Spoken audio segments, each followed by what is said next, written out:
Kalau anak dibiarkan tidak ibadah, tidak sholat, tidak belajar, tidak ngaji, pergaulannya bebas, itu bisa merusak kesalehan orang tua, bisa merusak kebaikan orang tua, dan bahkan bisa membuat orang tua itu tertarik dengan atau terpaksa mengikuti apa yang diinginkan oleh anaknya.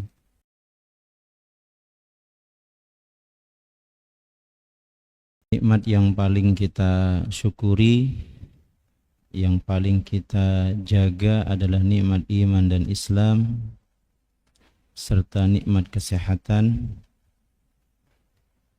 di mana nikmat ini merupakan nikmat yang tidak diberikan kepada semua orang, hanya orang-orang yang dipilih oleh Allah Subhanahu wa taala untuk menjadi kekasihnya. Mudah-mudahan kita semuanya selalu diberikan kesehatan, keistiqomahan, iman dan Islam sampai kita nanti dipanggil oleh Allah Subhanahu wa taala. Salawat dan salam semoga tercurahkan kepada kekasih kita Nabiullah Muhammad sallallahu alaihi wasallam. Semoga dengan senantiasa mempelajari, mengkaji dan mengamalkan sunnah-sunnahnya, kita diselamatkan nanti di akhirat dengan mendapatkan syafaatnya di yaumil qiyamah. Sehat semuanya nggih ibu-ibu? Alhamdulillah. Pada kesempatan pagi hari ini kita lanjutkan lagi tema pembahasan kita tentang Nabiullah Musa alaihissalam dan Nabi Khidir. Ini bagian yang kedua kalau tidak salah tentang Nabi Musa dan Nabi Khidir. Kedua nomor ketiga nggih? Kedua nggih. Nggih. Kita awali dari surah Al-Kahfi ayat 71. Kalau yang pertama kemarin kalau tidak salah dari ayat yang ke-60. Sekarang kita melihat bagaimana proses Nabi Musa alaihissalam belajar kepada gurunya. Siapa gurunya? Nabi Khidir. Kok bisa seorang Rasul ulul azmi yang ilmunya itu melebihi ilmu yang ada ketika itu, kok masih belajar kepada orang yang bukan Rasul, bukan ulul azmi?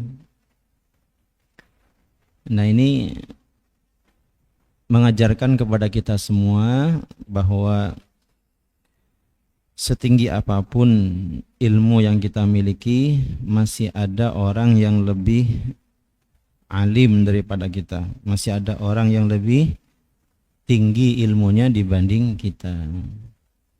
Dan ketika Nabi Musa alaihissalam diperintahkan oleh Allah untuk belajar kepada seorang hamba di antara hamba-hamba Allah, abdan min ibadina, maka ini tidak menurunkan derajat kemuliaan Nabi Musa, meskipun secara tingkatan beliau itu lebih tinggi derajatnya dibanding Nabi Khidir, karena Nabi Musa memiliki status sebagai ulul azmi, sebagai Rasul dan Nabi yang diajak berbicara oleh Allah Subhanahu wa ta'ala.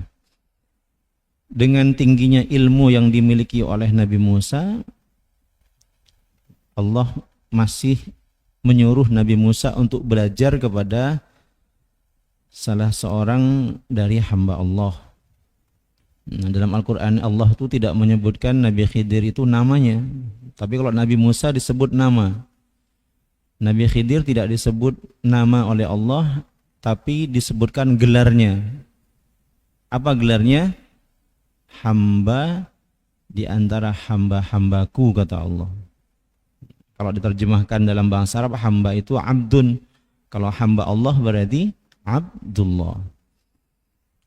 Nah, pertemuan keduanya ini sudah kita bahas pada pekan sebelumnya atau pertemuan sebelumnya, di mana Nabi Musa mengajak muridnya untuk menemui hamba yang alim tersebut di sebuah tempat, di mana tempat itu adalah pertemuan antara air asin dan air tawar. Nah, gitu.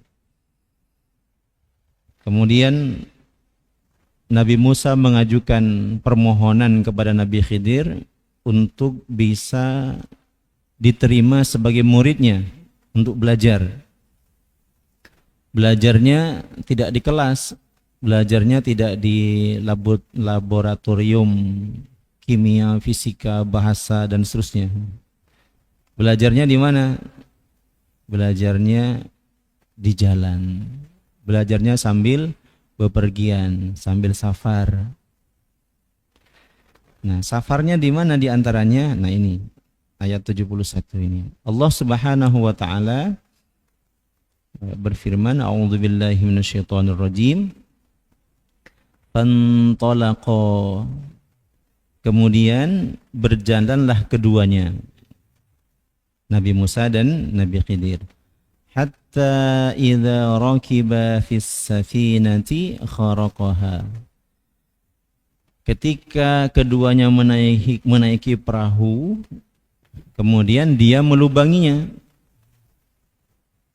Qala akhraqtaha litughriqa ahlaha laqad ji'ta syai'an imra. Nabi Musa berkata, "Mengapa engkau melubanginya? Apakah kamu ingin menenggelamkan kapal ini? Ini bahaya sekali," kata Nabi Musa. "Ini bisa menenggelamkan kita semua. Dan ini bisa membuat semua orang celaka. Laqad ji'ta syai'an imra." Engkau telah berbuat suatu kesalahan yang besar. Nah, syaratnya Nabi Musa boleh ikut dengan Nabi Khidir untuk belajar, syaratnya satu. Syaratnya sabar. Syaratnya apa? Sabar. Kemudian Nabi Musa diingatkan lagi oleh Nabi Khidir. Qala alam aqul innaka lan tastati'a ma'iya sabra. Kan sudah saya bilang, kata Nabi Khidir, kamu tidak akan sanggup bersabar kalau terus berjalan bersama saya. Ini baru kejadian pertama. Kemudian kata Nabi Musa, qala la tu'akhizni bima nasit wa la turhiqni min amri usra. Kata Nabi Musa, oh iya, saya ingat, syaratnya kan harus sabar. Tolong saya jangan dihukum. Saya lupa kalau syaratnya itu saya harus sabar. Dan janganlah engkau membebaniku dengan kesulitan dalam urusanku. Artinya, tolong saya masih diterima sebagai murid. Jangan diusir, jangan disuruh pulang. Saya masih ingin belajar. Saya akan bersabar, kata Nabi Musa. Nah, itu kejadian yang pertama. Karena dulu waktu Nabi Musa ini menyampaikan khutbah, menyampaikan nasihat di tengah-tengah kaum Bani Israel itu, kemudian ada orang yang bertanya, "Ya Nabi Allah, wahai Nabi Allah, adakah orang yang lebih alim daripada engkau di dunia ini?" Kata Nabi Musa, "Tidak ada, saya yang paling alim. Saya mendapatkan Taurat, saya diajak bicara langsung oleh Allah, saya mendapatkan wahyu, dan seterusnya."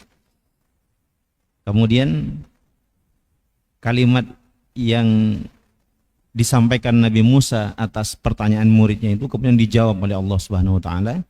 Kata Allah, "Jangan begitu Musa, karena di tempat lain masih ada hambaku yang lebih alim daripada engkau." Kaget Nabi Musa. "Siapa ya Allah?" "Silahkan kamu datang ke suatu tempat. Kalau kamu menemukan orang di sana yang dia tinggal di tempat itu, maka belajarlah kepada dia.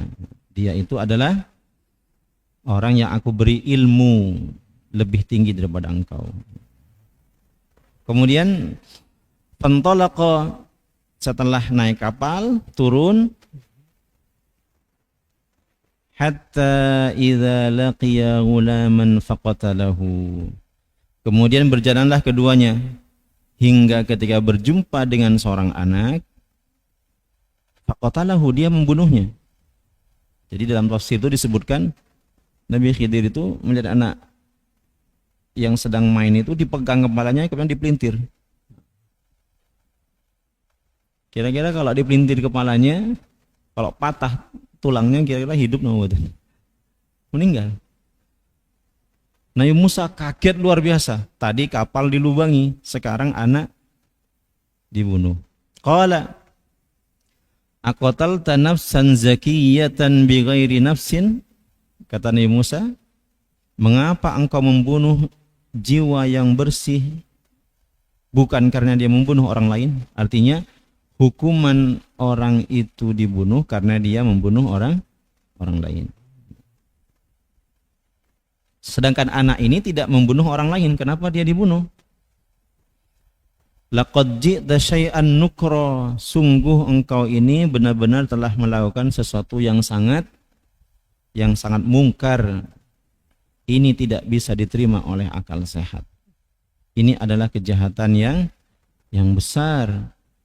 Ini adalah kemungkaran. Kemudian Nabi Khidir mengingatkan lagi, qala alam aqul laka innaka lan tastati'a ma'iya sabra. Sudah saya bilang, kata Nabi Khidir, bukankah saya sudah mengingatkan dari awal bahwa engkau tidak akan bisa sabar kalau terus berjalan bersamaku. Kata sabar di dalam surah Al-Kahfi itu terulang 7 kali. Sabar, sabar, sabar. Nah, coba nanti kita lihat kenapa sampai diulang berkali-kali oleh Allah Subhanahu wa taala. Kemudian Nabi Khidir agak sedikit mengancam. Qala in sa'altuka an syai'in ba'daha fala tusahibni. Qad balagta min ladunni udhra. Dia Musa kemudian berkata, jika aku bertanya kepadamu tentang sesuatu setelah ini, jangan lagi engkau memperbolehkan aku menyertaimu. Artinya Nabi Musa minta kesempatan 1 kali lagi. Beliau tidak akan bertanya lagi. Kalau bertanya lagi, maka beliau boleh disuruh pulang. Tidak boleh menemani Nabi Khidir lagi. Qad balagta min ladunni udhra. Sungguh engkau telah mencapai batas yang wajar dalam memberikan uzur atau maaf kepadaku. Artinya Nabi Musa masih menginginkan untuk belajar kepada Nabi Khidir. Fantalaqa. Nah, pokoknya 3 kali itu kejadiannya. Fantalaqa, lalu keduanya berjalan lagi. Hatta idza ataya ahla qaryatin istat'ama ahlaha fa abau ayyudayyifuhuma. Kemudian berjalanlah keduanya hingga sampai di suatu kampung, suatu negeri. Mereka berdua minta dijamu atau minta makanan lah. Minta makan, minta minum karena kelelahan dari saking jauhnya safar, perjalanan. Tapi qadarullah, orang kampung itu tidak mau menjamu mereka. Mereka tidak mau memberikan makanan, minuman, dan sekedar untuk mengganjal lapar pun mereka tidak mau memberikan kepada Nabi Musa dan Nabi Khidir. Terus kira-kira apa yang dilakukan? Fawajada fiha jidaran yuridu ayyanqadda faqamah. Nah, kemudian keduanya Nabi Musa dan Nabi Khidir ini melihat sebuah rumah yang dindingnya itu hampir roboh. Atapnya sudah hampir roboh, dindingnya sudah hampir roboh. Faqamahu. Nah, kemudian Nabi Khidir memperbaiki rumah itu. Diperbaiki supaya tidak hancur, tidak rusak. Setelah selesai, setelah diperbaiki, qala, Nabi Musa berkata, "Lau syi'ta lattakhadhta 'alaihi ajra." Kalau engkau berkenan, kalau engkau mau, kamu boleh minta upah kepada orang yang punya rumah ini. Karena kamu sudah berbuat baik, sudah memperbaikinya. Upah nopo niku? Upah tukang, ngene mboten. Nabi Musa enggak bekerja, Nabi Musa melihat Nabi Khidir yang membangun kembali rumah itu, yang mau rusak itu. Nabi Musa heran aja, kaget. Tapi Nabi Musa tidak berani bertanya lagi, karena takut dipecat jadi muridnya. Cuman Nabi Musa mengusulkan, nah ini adab seorang murid kepada gurunya ini. Apa adabnya? Wahai guru, Anda sudah berbuat baik, Anda sudah membangun rumah ini kembali. Sebenarnya Anda bisa minta upah dari pekerjaan ini. Tujuannya Nabi Musa, napa kira-kira mengingatkan? Nabi Musa itu mengingatkan kita ini kan lapar, kita ini capek, haus, enggak punya tempat tinggal. Kalau Anda minta upah dari pemilik rumah ini, nah dari upah itu kita bisa makan, kita bisa minum. Gini betul. Nah, Nabi Khidir kemudian menjawab, qala, nah, hadza firaqu baini wa bainik. Inilah waktunya kita harus berpisah wahai Musa. Sudah selesai pelajaran yang aku berikan kepada engkau. Kemudian sa'unabbi'uka bi ta'wili ma lam tastati' alaihi sabra. Sebelum berpisah, saya akan menjelaskan semua kejadian yang kita alami dari awal sampai sekarang. Pertama, perahu yang dilobangi. Kedua, anak kecil yang dibunuh. Yang ketiga, kenapa saya memperbaiki rumah yang mau roboh ini. Yang semua kejadian itu sebenarnya kamu tidak sabar. Dan sekarang saya akan menjelaskan makna di balik semua yang saya kerjakan itu, yang saya lakukan itu. Apa penjelasan Nabi Khidir? Nah, amma safinah fakanat limasakin ya'maluna fil bahri fa'aradtu an a'ibaha. Sedangkan kapal yang dulu saya lobangi itu sebenarnya kapal milik sekumpulan orang-orang miskin. Jadi orang-orang miskin mereka bergabung bareng-bareng patungan naik kapal. Ya'maluna fil bahri. Orang miskin ini kerja di laut. Kalau kerja di laut niku napa kira-kira? Nelayan, cari ikan. Nelayan rata-rata kaya napa miskin? Kok langsung miskin, kok langsung. Pernah pergi ke pantai melihat nelayan? Yang kaya tengkulaknya katanya. Yang kaya bosnya. Pelayan apa namanya? Nelayannya miskin. Ya'maluna fil bahri. Saya kalau lagi dinas keluar kota, kadang jam istirahat mampir ke pinggiran pantai. Waktu itu dinas ke Situbondo di Besuki. Nah, kebetulan sekolah yang kita datangi itu dekat pantai. Jam istirahat, jam makan, saya ke pantai. Ada orang sedang bikin kapal dari kayu. Kapal. Lumayan besar. Jadi ukuran mungkin 2,5 meter atau 3 meter kali 10 atau kali 12 meter. Saya tanya, ini punya Bapak? Bukan, saya hanya tukang. Nah, ini punya siapa? Ya punya bosnya. Punya bosnya. Saya kira punya Bapak, bukan, saya hanya tukang. Saya tukang yang digaji harian. Tapi kalau kepala tukangnya digaji sampai jadi nanti. Saya tanya, kira-kira berapa biaya bikin kapal sebesar ini? Kemudian dia mengatakan 500 juta katanya. Kalau sampai jadi, ada mesinnya, ada atapnya, ukuran seperti ini sekitar 500 juta. Garuk-garuk saya. Oh, berarti wajar kalau nelayan itu jarang yang punya kapal. Ya rata-rata jadi nelayan pencari ikan diupah. Dapatnya berapa, Kemudian tuannya dapat berapa, dia dapat berapa. Jadi kalau ingin punya kapal, minimal punya uang 500 juta.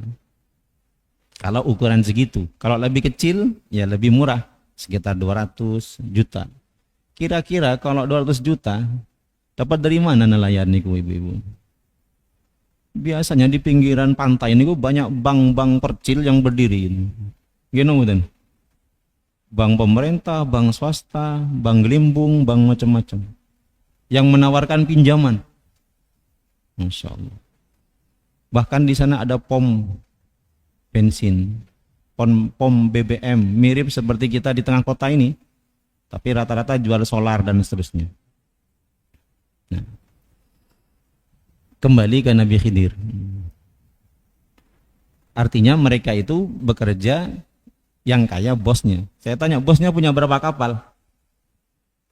Punya 1 atau 2? Punya 5 kapal katanya. Punya 5 kapal. Nah kalau 1 kapal ini, kalau sekali berangkat dapat berapa kilo ikannya? Ya tergantung jauhnya. Kalau kapal sebesar ini bisa jauh, bisa sampai ke pertengahan Kalimantan, bisa sampai ke Laut Sulawesi. Kalau hanya kapal kecil, ya di pinggir-pinggiran aja gitu, jarak 2 kilo, 3 kilo. Ya dapat ikannya juga kecil-kecil. Kalau kapal besar bisa ke tengah, bisa mencapai laut yang dalam, di sana banyak ikan. Dan tergantung cuaca juga. Kalau cuaca sedang tenang, berarti bisa melaut. Kalau angin kencang, istirahat, nggak melaut. Terus saya tanya, kalau bapak nggak melaut, anak istrinya makan apa? Yang ngutang katanya. Ngutang dulu, nanti kalau sudah bisa melaut, bisa dapat uang. Baru gali lubang, tutup lubang. Masya Allah. Jadi nelayan dari dulu itu nasibnya mirip seperti apa yang diceritakan oleh Al-Quran.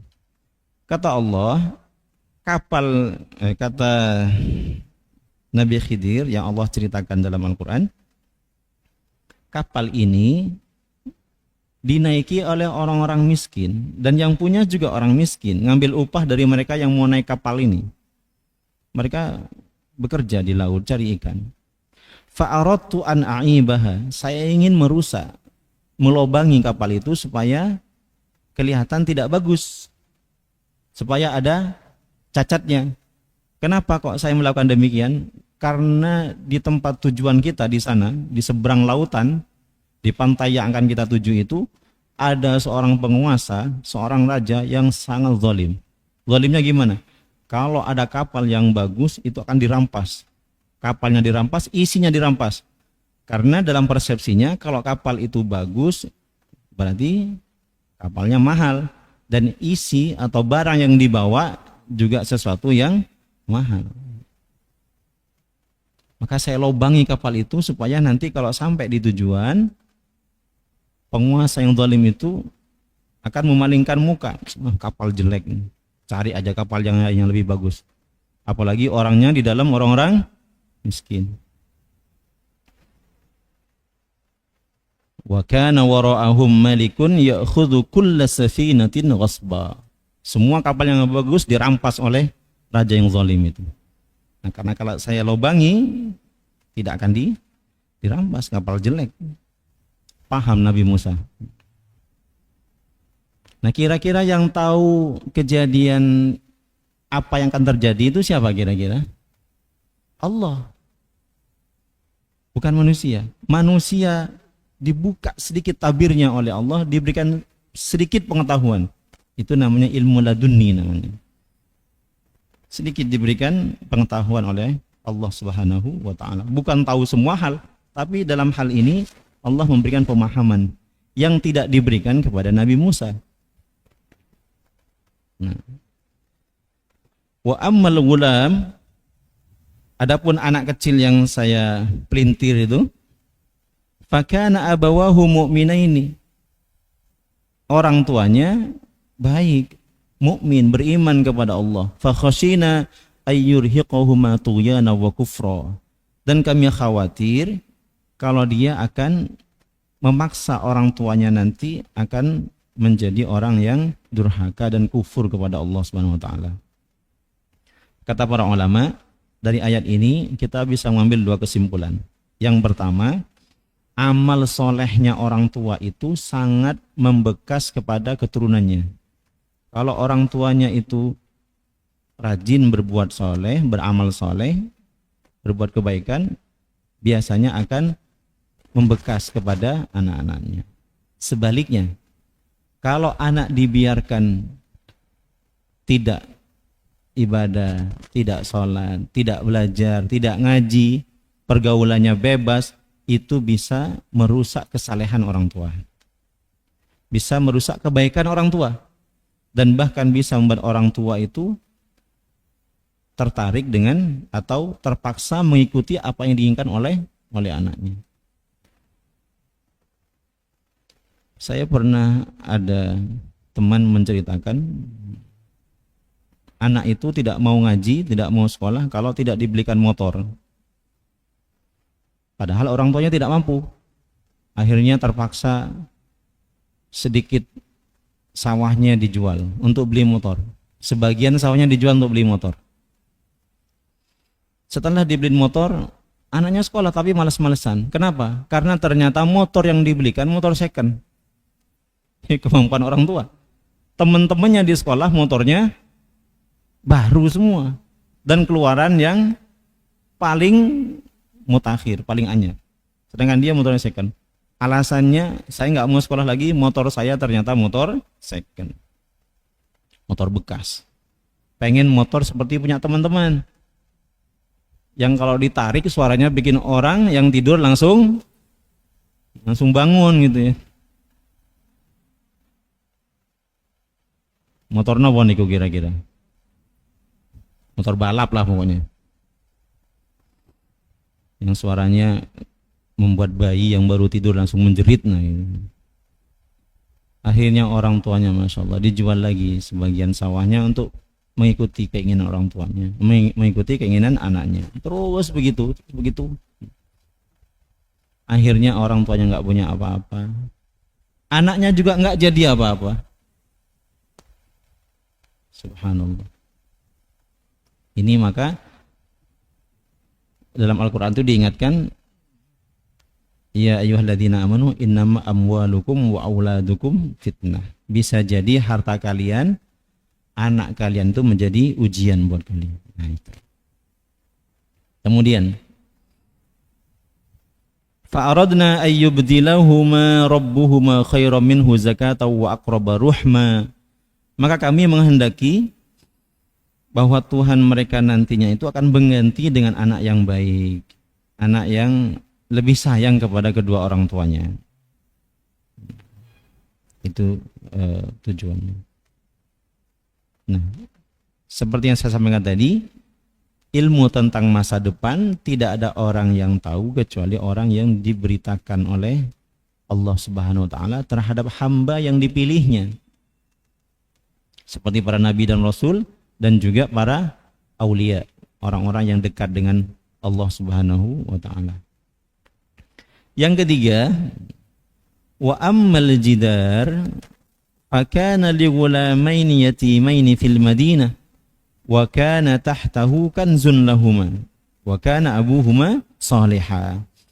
Adapun dinding rumah yang saya bangun itu milik dua anak yatim yang di dalamnya itu ada harta peninggalan dari orang tuanya, dan orang tua mereka dulu adalah orang yang saleh.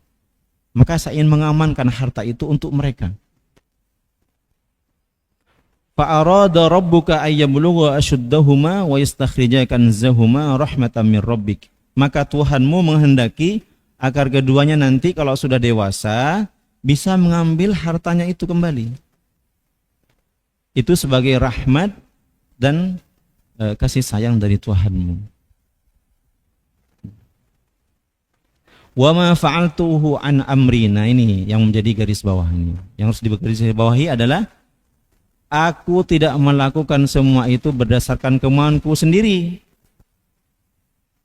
Dzalika ta'wilu ma lam tasti' alaihi sabra. Karena semua itu adalah kehendak Allah.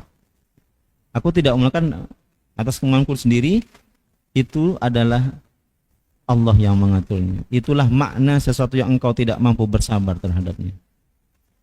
Nah, ini guru Nabi Musa alaihissalam. Terus apa hikmah dan pelajaran bagi kita semua? Baik.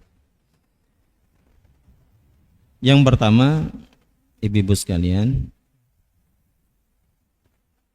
predikat tertinggi atau kedudukan paling tinggi bagi seorang hamba, bagi seorang manusia itu adalah menjadi hamba Allah. Makanya Allah menyebutkan abdan min ibadina. Nabi Khidir disebut dengan hamba Allah. Jadi menjadi hamba Allah itu adalah kedudukan yang sangat mulia, sangat tinggi. Karena kalau kita menyatakan bahwa diri kita adalah hamba Allah, maka secara tidak langsung tapi pasti kita bukan hamba setan, kita bukan hamba jin, kita bukan hamba dunia, kita bukan hamba jabatan, kita bukan hamba dari anak kita, dari pekerjaan kita atau status sosial kita, bukan. Kita ini hamba Allah. Kalau sudah dikatakan hamba Allah, berarti yang semua selain Allah itu adalah sama dengan kita. Kita bukan hamba harta, bukan hamba dunia, bukan hamba seseorang, tapi kita ini hamba Allah. Nah, ketika kita menghambakan diri kepada Allah, itulah derajat yang paling tinggi. Karena sesuatu yang digabungkan dengan Allah Subhanahu wa taala pasti itu mulia. Rumah yang paling mulia di muka bumi napa Ibu-ibu? Napa kira-kira? Niki Baitullah, rumah Allah. Nggih napa mboten? Yang di Mekah Baitullah adalah Ka'bah. Bukan hotel yang berbintang, bukan gedung yang tinggi mencakar langit, bukan rumah yang mewah yang dihiasi dengan perabot-perabot yang mahal, bukan itu. Rumah yang paling baik adalah rumah yang disandingkan atau dicantolkan, diikatkan dengan lafaz Allah, Baitullah. Nah, ini adalah rumah Allah, dan ini adalah rumah yang terbaik. Kenapa? Karena disandingkan, karena diikat dengan lafaz Allah, Baitullah. Begitu juga dengan manusia. Manusia ini akan menjadi mulia kalau dia menjadi hamba Allah. Bukan hamba dunia, bukan hamba harta, apalagi hamba jabatan dan seterusnya. Nah, maka carilah cara supaya kita ini disebut sebagai hamba Allah. Ciri hamba Allah itu kalau dipanggil oleh Allah segera datang. Kalau dipanggil oleh Allah untuk sholat, segera laksanakan sholat. Kalau dipanggil oleh Allah untuk berpuasa di bulan Ramadan, puasa dengan sungguh-sungguh. Kalau dipanggil untuk ibadah haji dan umrah, datangi panggilan haji dan umrah. Kalau sudah harta kita mencapai nisab, mencapai haul, maka tunaikan zakatnya. Karena kita bukan hamba harta, kita ini hamba Allah yang mewajibkan kita untuk berzakat. Yang kedua, belajar itu tidak harus di kelas. Belajar itu bisa dengan cara bepergian atau safar. Jadi tidak harus di ruangan, tidak harus di tempat yang ber-AC, tidak harus ukurannya 7x8. Tidak harus dilengkapi dengan fasilitas yang lengkap. Sekarang saya mau tanya ibu-ibu. Ibu-ibu ingat waktu sekolah dulu nih, lebih senang belajar di dalam kelas atau di luar kelas kira-kira? Di luar. Kenapa lebih senang belajar di luar kelas? Karena kelasnya dulu nggak bagus. Gimana betul? Kelasnya panas, atapnya seng, lantainya sudah keramik atau belum dulu? Belum, masih tegel, kadang bolong-bolong. Tapi kalau suruh belajar di dalam kelas senang. Kira-kira itu apa enggak alasannya? Bukan karena itu. Sekarang pun anak-anak kita meskipun kelasnya mewah, ber-AC, meja kursinya diimpor dari luar negeri, papan tulisnya pakai touchscreen gitu. Bahkan sampai mungkin sekarang sudah nggak touchscreen lagi, belum disentuh pun udah berubah gitu. Tapi kalau disuruh milih belajar di dalam kelas dan di luar kelas, milih yang mana kira-kira anak kita? Di luar kelas. Nggih napa mboten?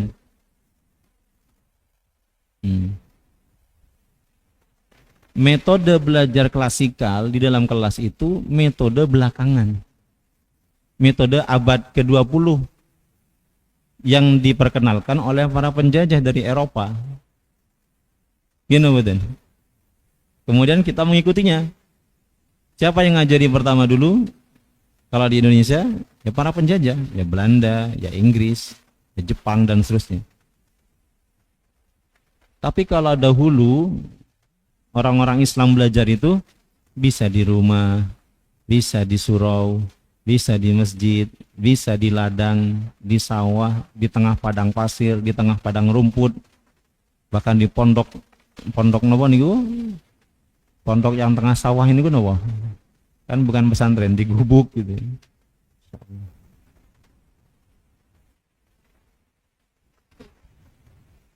Ada yang pernah ke Pare, ibu-ibu?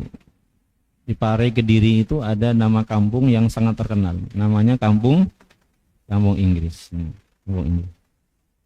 Dulu anak-anak kita di Alisat kita bawa sebulan di sana.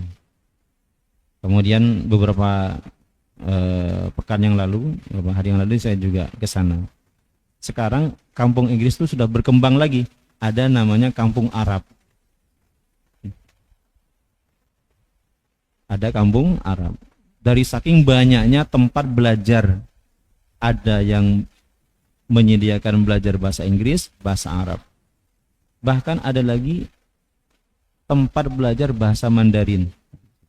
Jadi Inggris paling banyak dominan. Yang kedua Arab, yang ketiga Mandarin.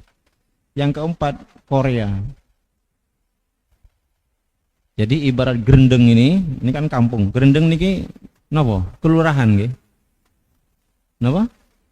Kelurahan nggih. Kelurahan. Jadi satu Grendeng ini dari ujung ke ujung itu hampir 250 kursus bahasa. Baik itu Inggris, Arab, Mandarin, Korea dan seterusnya. Itu yang terdaftar di negara, di Kementerian Pendidikan, yang sudah mendapatkan pengakuan, sudah ada SK-nya. Yang belum ada SK-nya juga masih banyak.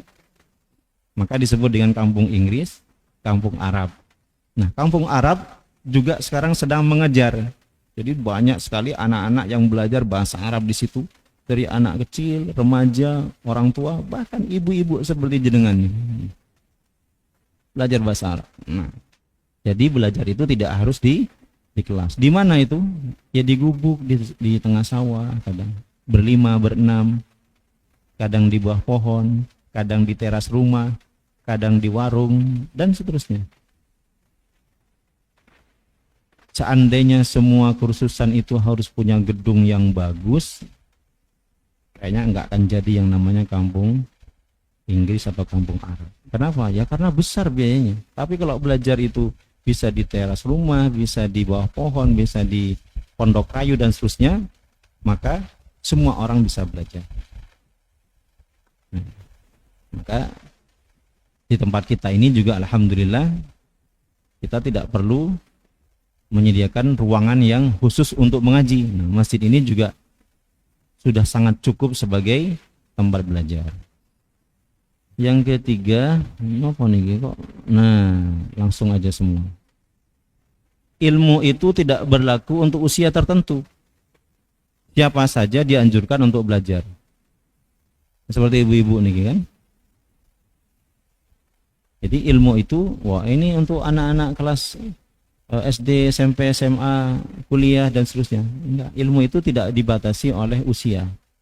Ilmu itu minal mahdi ilal lahdi, dari sejak buayan ibu sampai yang lahat, harus terus belajar. Nabi Musa yang sudah diangkat menjadi rasul pun masih mencari ilmu, masih belajar. Bahkan melakukan perjalanan yang sangat jauh. Yang keempat, ilmu itu idealnya didatangi, bukan mendatangi. Al-ilmu ya'ti ilaihi wa la yu'ta. Al-ilmu yu'ta ilaihi wa la ya'ti, maaf.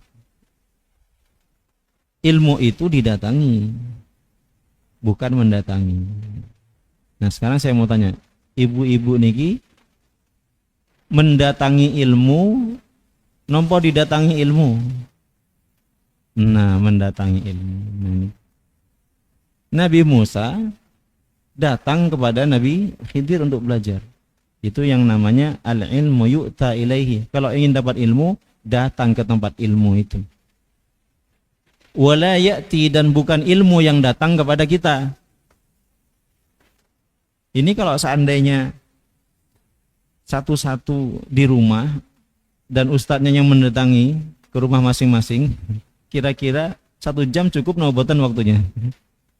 Tapi kalau orang-orang datang untuk belajar, mendatangi sumber ilmu, nah ini yang diajarkan oleh Allah melalui kisahnya Nabi Musa dan Nabi Khidir.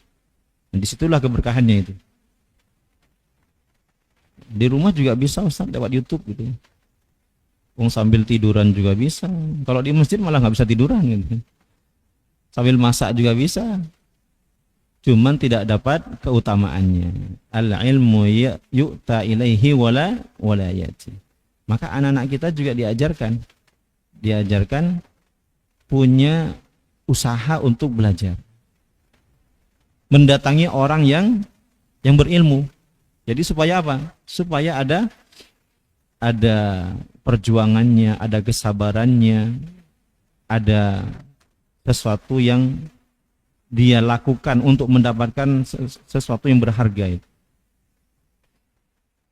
Nah, yang kelima, mengakhirkan jawaban tentang suatu pertanyaan dianjurkan dalam proses belajar. Nah, jadi kalau kita misalnya anak kita belajar, misalnya nih anak di sekolah sedang belajar, gurunya menjelaskan. Di tengah-tengah penjelasan ada murid yang bertanya. Baiknya dijawab langsung nopo diakhirkan jawabannya. Kalau metodenya Nabi Khidir dengan Nabi Musa itu diakhirkan. Jawabannya diakhirkan. Kenapa diakhirkan? Kenapa rahasianya kok diakhirkan? Kata ustaznya bilang gini, jawaban dari pertanyaan kamu itu akan terjawab di penjelasan ustadz di akhir nanti. Ketika jawabannya ada di penjelasan terakhir, kira-kira anak yang sudah penasaran pengen tahu jawabannya mendengarkan dengan serius nobodan. Dia akan mencari jawabannya itu. Mana pertanyaan saya itu? Oh, belum ini. Oh, masih belum. Akhirnya seluruh penjelasan ustadznya itu dia mengerti dengan baik. Baru kemudian, oh ini jawabannya, baru ketemu. Tapi kalau langsung dijawab, ustadz tanya, ya apa pertanyaannya? Ini, ini jawabannya. Karena sudah tahu jawabannya, maka penjelasan berikutnya dia nggak perhatian lagi, sibuk dengan yang lainnya. Karena kekuatan anak kita untuk memahami dan mengerti pelajaran itu, menurut para ahli psikologi itu hanya sekitar berapa itu?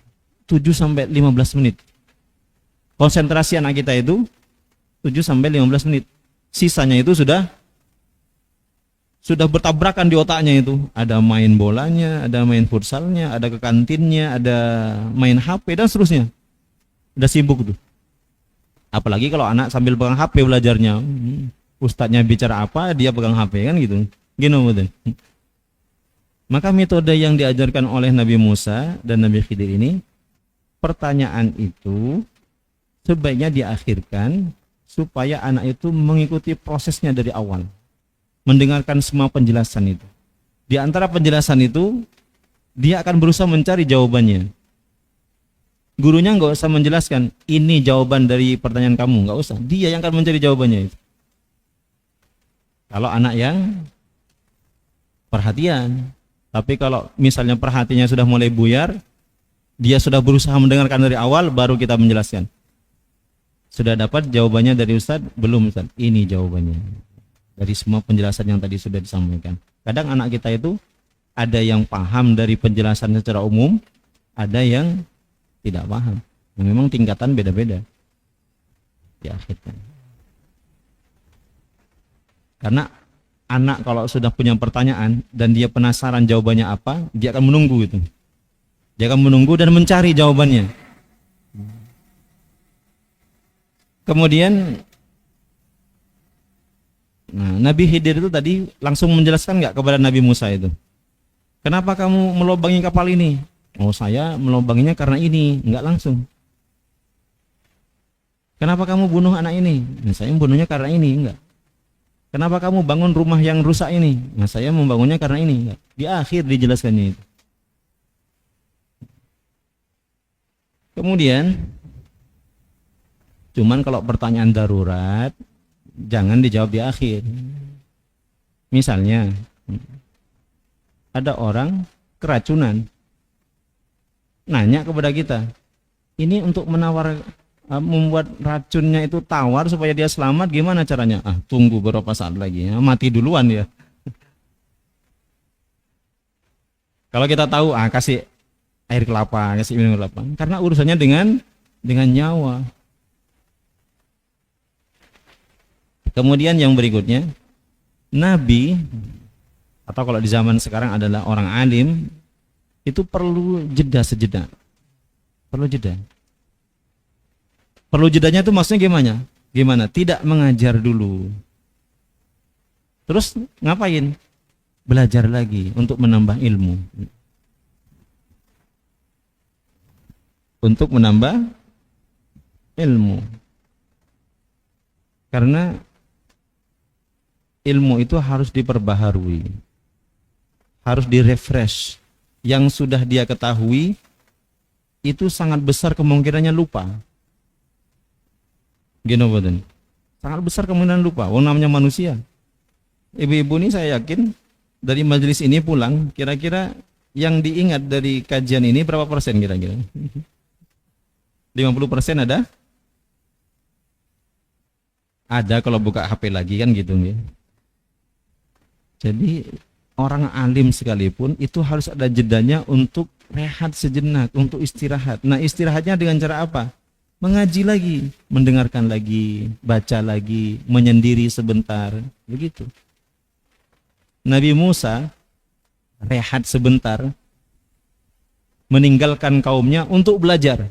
Padahal tugasnya adalah mengajar, tugasnya adalah berdakwah, tugasnya membimbing umat, membimbing kaumnya, Bani Israel.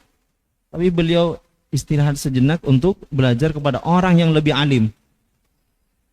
Saya teringat kisahnya di sebuah YouTube Ustaz Abdul Somad itu.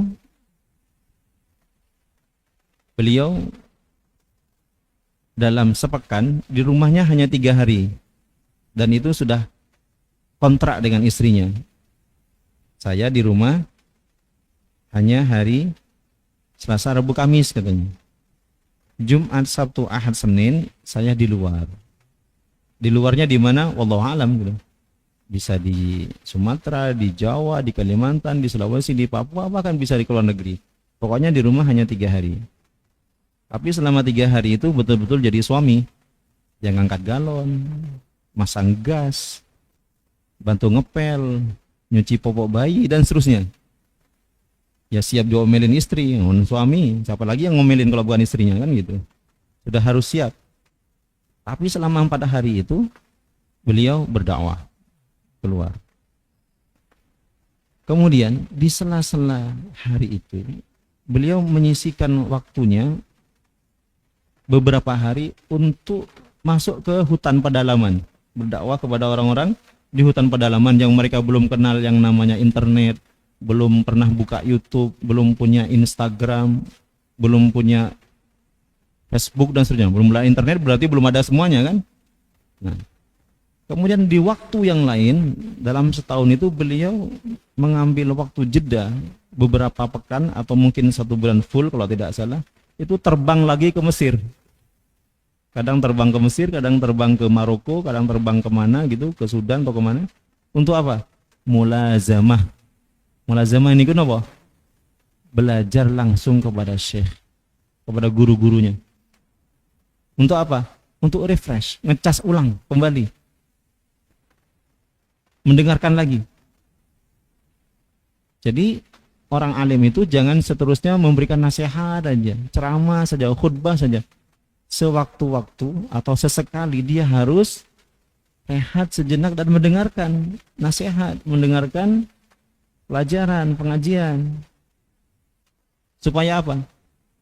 Supaya dia bisa memahami kondisi jemaah yang dia dakwahi. Bisa bertambah ilmunya, bisa bertambah kesabarannya, bisa bertambah ketawaduannya. Kan gitu. Jangan selamanya ingin didengarkan dan tidak mau mendengarkan. Nah, itu yang susah. Nanti muncul apa? Sifat kibar, sombong. Merasa dia yang paling hebat, paling benar. Semua orang harus mendengarkan dan dia tidak mau mendengarkan, itu bahaya. Maka tidak baik kalau setiap Jumat ustadz itu khutbah terus, tidak baik. Harus ada Jumat yang dia itu tidak khutbah supaya mendengarkan. Jangan dia hanya menceramai orang, harus diceramai sekali-kali.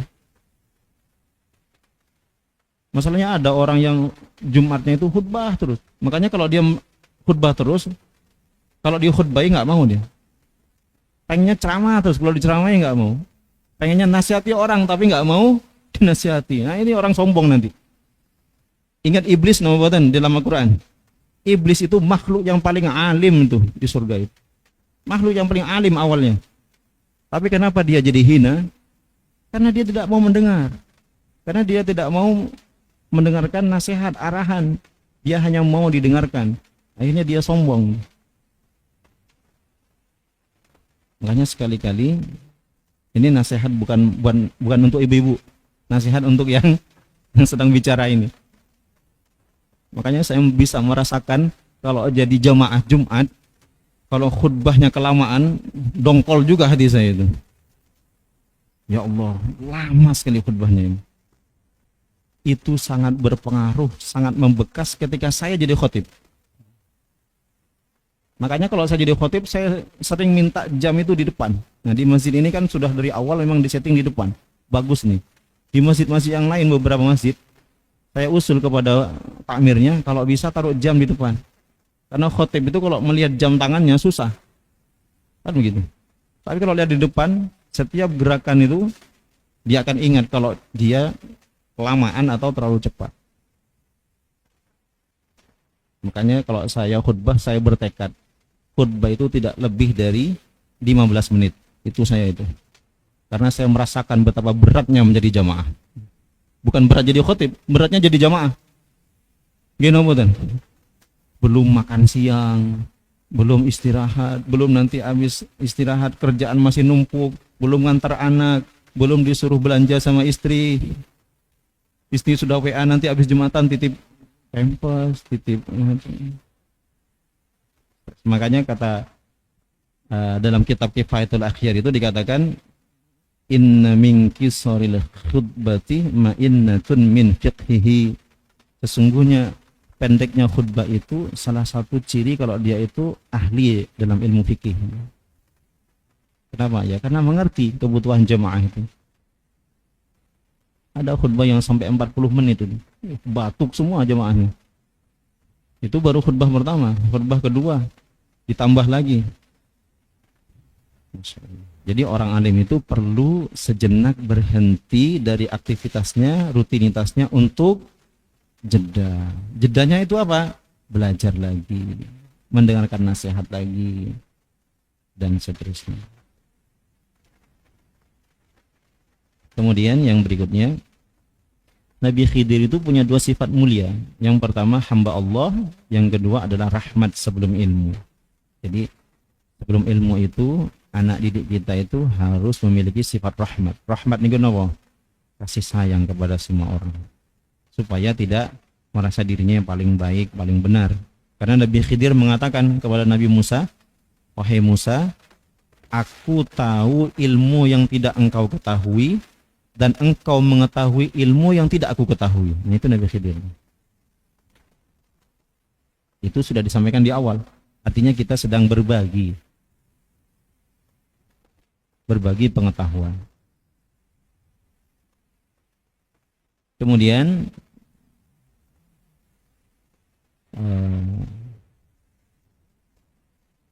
nah, aib di mata manusia bisa jadi adalah rahmat dan keselamatan. Dari mana kesimpulan ini kita ambil? Dari kapal yang dilubangi oleh Nabi Khidir. Menurut manusia itu kan celah, itu kan aib, itu adalah cacat yang tidak bagus gitu. Yang tidak baik. Tapi ternyata cacatnya itu membawa keselamatan. Kapalnya tidak dirampas, harta yang mereka bawa juga tidak diambil oleh raja yang zalim. Jadi kadang menurut orang itu satu kekurangan, tapi sebenarnya itu adalah pertolongan, rahmat, keselamatan. Gini betul. Ada orang ingin masuk tentara misalnya, ingin daftar jadi TNI. Syaratnya masuk TNI tingginya minimal berapa ibu? Nggak tahu karena belum pernah daftar tentara gitu. 160 misalnya. Ternyata tingginya anak itu 157, kurang 3 cm, nggak lolos. Niku kira-kira menurut orang yang ingin mendaftar TNI, niku kelebihan atau kekurangan? Kekurangan. Kemudian setelah itu dia mencoba daftar di kedokteran, nggak lolos juga. Karena nilainya kurang. Ternyata anak itu kemudian daftar di Fakultas Agama Islam, Fakultas Dakwah, dan Fakultas Sosial Ilmu Politik kalau tidak salah. Setelah sama-sama dewasa, ada teman yang jadi TNI, ada yang jadi dokter, dan dia jadi alumni Fakultas Agama Islam atau Fakultas Dakwah. Kira-kira menurut kacamata umumnya orang yang berhasil niku kan yang jadi dokter kan, yang jadi tentara. Sedangkan dia belum jelas jadi apa setelah lulus dari Fakultas Dakwah itu. Ternyata setelah lama-kelamaan yang ini menjadi ustadz kondang terkenal. Yang saya ceritakan ini siapa? Ustadz Das'at Latif. Yang dari mana itu? Dari Sulawesi. Ini cerita beliau. Jadi mendaftar TNI kurang tinggi, temannya ada yang sudah jadi mayor, tapi dia ceramah bukan hanya menceramahi mayor, tapi juga jenderal gitu. Jadi jenderal-jenderal diceramahi sama beliau, karena beliau tukang dakwah, tukang ceramah. Temannya yang jadi dokter ditugaskan di daerah Maluku yang bagian luar, yang sudah berdekatan dengan perbatasan Indonesia bagian luar. Ketika lebaran diteleponlah temannya, bro pulang nggak lebaran? Wah nggak pulang. Kenapa? Karena biaya mahal. Tiket pesawat dari sini ke kampung halaman satu orang itu kalau PP itu 6 juta satu orang. Nah kalau sama istri 12, anak 3, tinggal dikali aja, belum bawaannya katanya. Jadi saya kalau pulang lebaran itu 3 tahun sekali, nabung dulu gitu. Apa kata beliau? Alhamdulillah saya nggak jadi TNI, tapi bisa menceramahi TNI gitu. Alhamdulillah saya nggak jadi dokter. Seandainya saya jadi dokter, mungkin saya ditugaskan di tempat terpencil yang jauh dari keluarga. Saya bersyukur jadi seperti sekarang ini. Aib menurut sebagian manusia, kekurangan bagi sebagian manusia, bisa jadi itu adalah suatu rahmat, anugerah, keselamatan. Maka jangan paksakan anak ibu sesuai dengan keinginan ibu. Biarkan dia menjadi diri sendiri asalkan manfaat. Saya manfaat. Jadi dokter kalau nggak manfaat, rugi biaya gitu. Gini betul. Ada anak SMA Al-Irsyad. Kata ibunya, Ustadz ini harus masuk jurusan IPA. Setelah dicek, anaknya nggak bisa di jurusan IPA. Stres anaknya. Ini bisanya di IPS. Kata ibunya, enggak Ustadz, saya sudah menyiapkan 500 juta untuk dia masuk ke kedokteran. Syarat masuk ke kedokteran itu harus dari IPA. Kata Ustadznya, nggak bisa ibu, ini hasil tesnya di IPS, nggak bisa di IPA. Tapi harus bisa Ustadz, meskipun kedokteran swasta nggak apa-apa, kampus swasta. Ini orang tua yang mengukur kebahagiaan dia, mengukur kebahagiaan anaknya dengan kebahagiaan dia, padahal otak anaknya nggak mampu. Belum tentu dokter itu bisa menjamin kesejahteraan untuk anak kita di masa yang akan datang. Mohon maaf bagi yang anaknya sudah jadi dokter. Yang penting manfaat hidupnya. Khairun nas anfa'uhum linnas. Itu aja. Sebaik-baik orang itu yang bermanfaat bagi orang lain. Ibu jangan merasa, kenapa saya nggak cantik ya? Kalau saya cantik kan saya bisa dapat suami yang lebih dari suami saya sekarang. Nah, belum tentu tuh. Belum tentu. Kalau ibu cantik mungkin kawin cerai mungkin. Gimana? Karena banyak orang yang mau. Laki yang pertama nggak baik, KDRT cerai. Laki yang kedua pengedar narkoba, naudzubillah. Akhirnya cerai. Laki yang ketiga ternyata buronan KPK. Laki yang keempat, masya Allah. Hidup apakah mau seperti itu? Itu gara-gara apa? Gara-gara kecantikan. Kadang kita cantik, semua orang pengen. Nah, yang biasa-biasa aja disyukuri. Alhamdulillah saya nggak cantik. Dapat suami yang sabar, setia, tanggung jawab, gitu. Tapi kemudian yang cantik jangan kemudian dirusak. Saya terlalu cantik ini, kayaknya harus dibengkokkan sedikit. Bukan begitu maksudnya.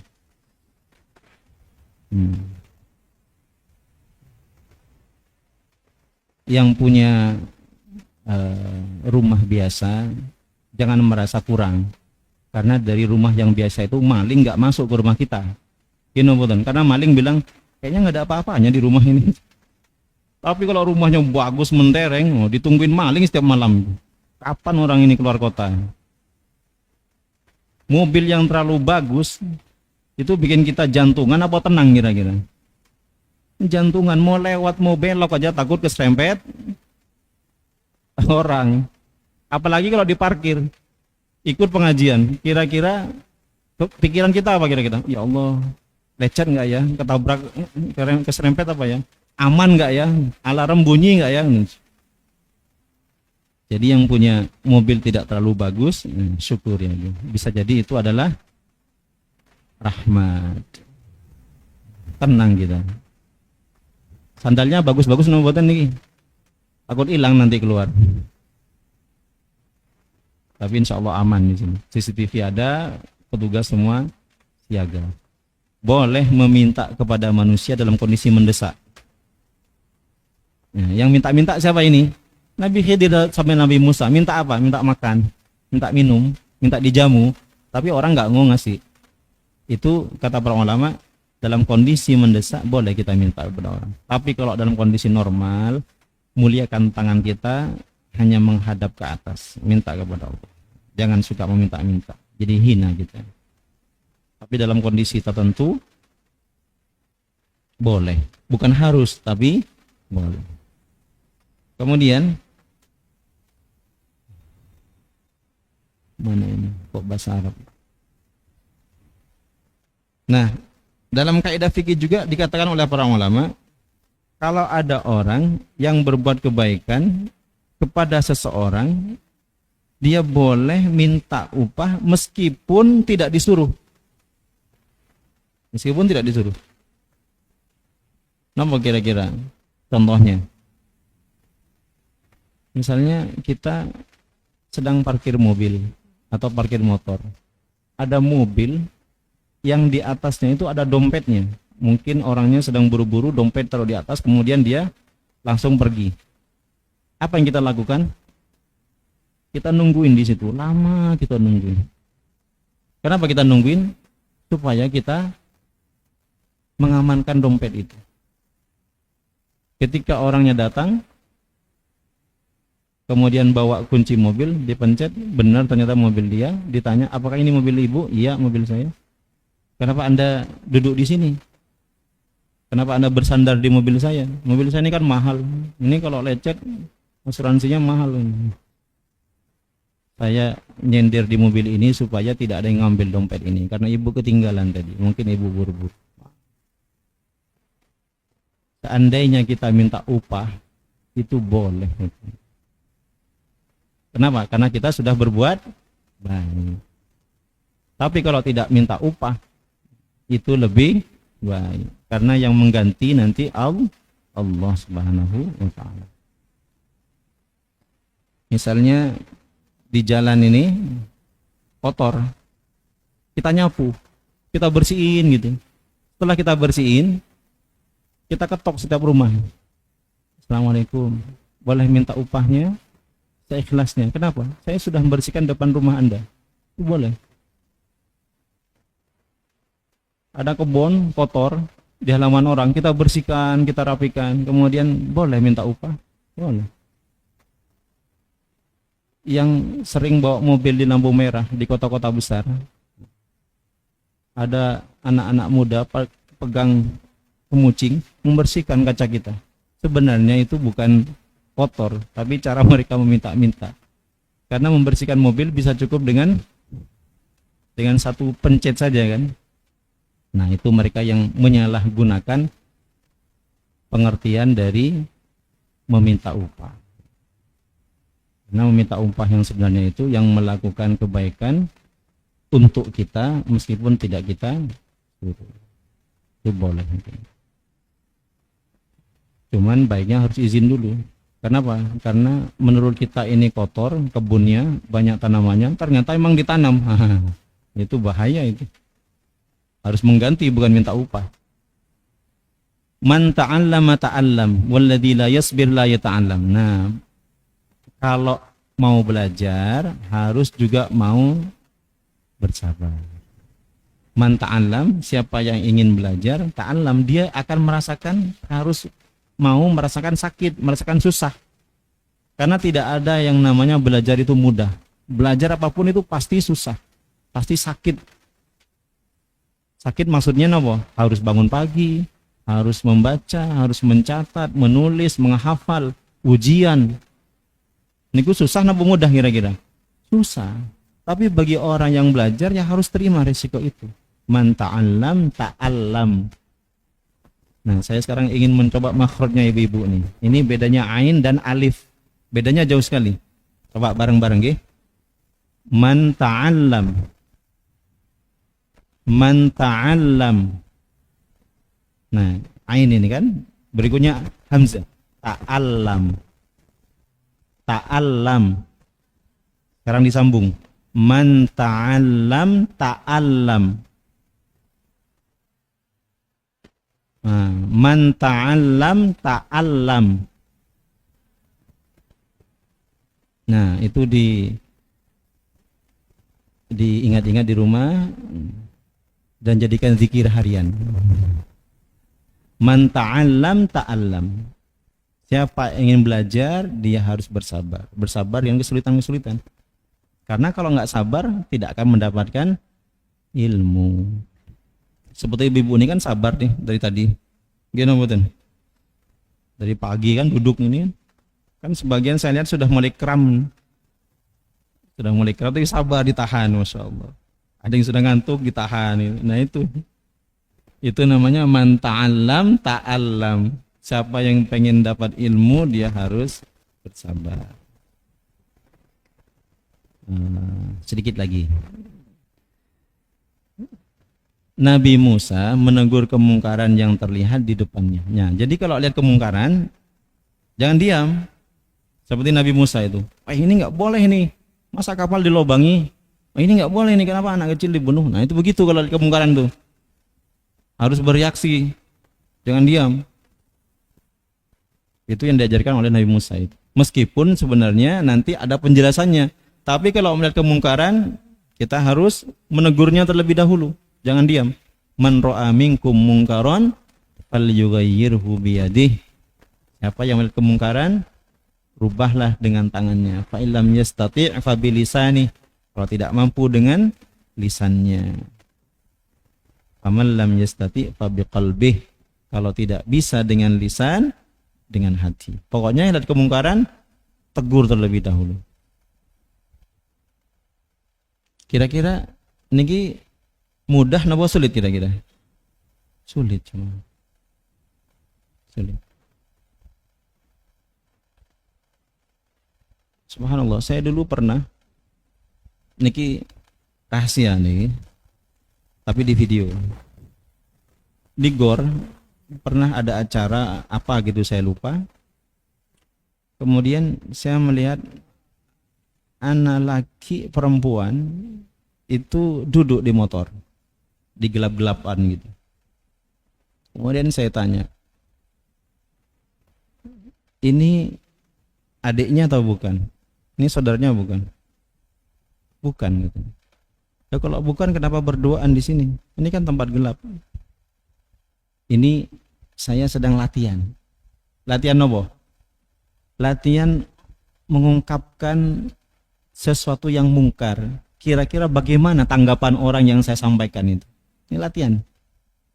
Masih awal-awal di Purwokerto. Yang sering jadi tempat tongkrongan kan GOR nggih. Kalau bilang nggih berarti pengalaman berarti. Pengalaman menyampaikan, mengingatkan. Di mana lagi? Di GOR dan di sini kayaknya. Di dalam indoor ini katanya. Saya tanya, ini adiknya atau bukan? Bukan. Ini saudaranya, kakaknya atau bibinya, bulenya? Bukan. Lah kenapa berduaan? Anda Muslim? Iya, saya Muslim. Kok berduaan di sini? Ini sudah malam. Apa jawabannya? Tapi kami kan sudah tunangan gitu. Jawabannya, kami kan sudah tunangan. Emang kalau tunangan boleh boncengan? Tunangan niku kan calon, gini mboten. Calon pasangan, namanya calon tuh bisa jadi bisa tidak. Dan itu belum sah, belum halal. Mau namanya masih calon. Calon bupati, apakah sudah bupati? Belum.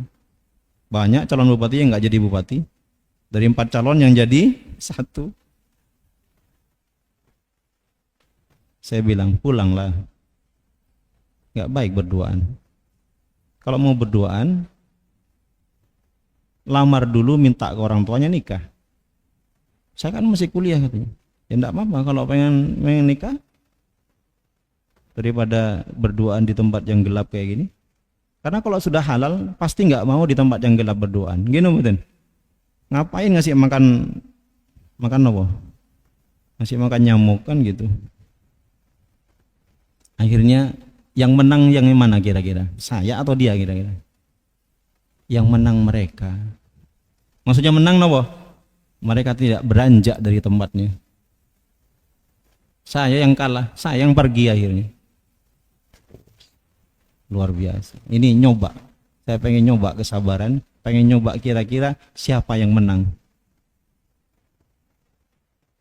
Saya nyoba ke tempat yang lain, ada juga, bukan ada, banyak. Saya nyoba dengan bahasa yang sama. Apakah ini saudaranya? Bukan. Apakah Anda seorang Muslim? Iya. Kenapa berduaan di tempat yang gelap? Ya lagi curhat katanya. Ya kalau curhat sama orang tuanya. Kalau bukan saudara, bukan keluarga, kenapa yang curhat? Malah saya dimarahi. Ngapain ikut-ikut urusan orang, katanya begitu. Wow, berarti 2-0. 2-0. Itu nyoba saya. Man ra'a minkum mungkaron falyughayyirhu biyadi. Enggak bisa dengan tangan, dengan lisan. Dengan lisan enggak bisa. Oh, sudahlah. Berarti kalau dengan hati gimana? Mengingkari kalau itu kemungkaran dan jangan bawa perempuan di tempat yang sama. Oh, berarti ini sudah umum kayak gini ya. Besok saya bawa cewek lain lah ke sini ya. Bukan begitu caranya. Nabi Musa mengajarkan itu. Lihat kemungkaran, meskipun belum tahu maknanya apa di balik itu, sampaikan dulu. Ini adalah kemungkaran. Nah, kemudian ini masih kuat apa enggak ini kira-kira ini? Masih kuat ya ibu-ibu? Ini pelampiasan. Karena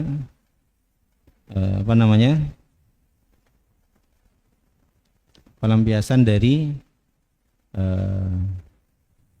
usaha kira-kira mampu sabar apa enggak gitu. Al-Quran mengajarkan untuk menjaga agama, jiwa dan harta. Nah, dari mana kesimpulan ini? Dari Nabi Musa yang menegur Nabi Khidir itu ketika melubangi kapal, karena ini bisa mengancam nyawa orang. Dari tindakan Nabi Khidir membangun rumah yang roboh tadi itu untuk menjaga harta. Jadi harta itu harus dijaga, nyawa harus dijaga, agama harus dijaga. Nah, dalam kisah ini juga anjuran untuk bekerja mencari rizki yang halal.